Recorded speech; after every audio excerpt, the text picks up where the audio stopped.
लागत ना मन बाटे घरवा हो। अरे बड़ी परेशान बानी हो। जब से अइनी कमाए बहरवा हो तोहर लागत ना मन बाटे घरवा हो। बोल का हाल जानू तोहार बा।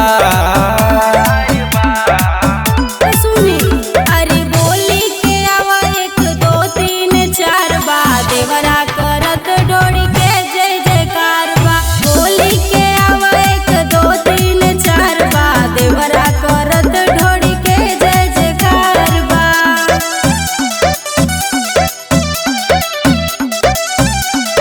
Music by Priyanshu Gupta.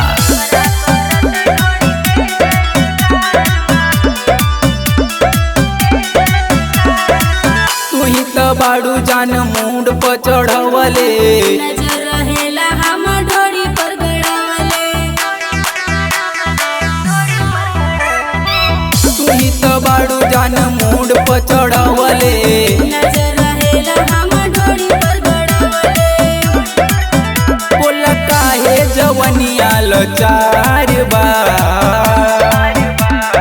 अरे का कही बोली के आवा 1 2 3 4 बा देवरा करत ढोरी के जय जयकार बा। बोली के आवा 1 2 3 4 बा देवरा करत ढोरी के जय जयकार बा।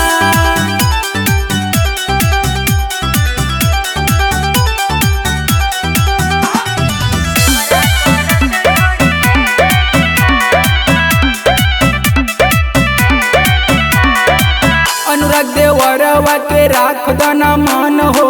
तोहर पूरा हक मांगेला बलम हो। अनुराग देवरवा के राख दना मन हो। तोहर पूरा हक मांगेला बलम हो। अब पर मुझ के रहन बेकार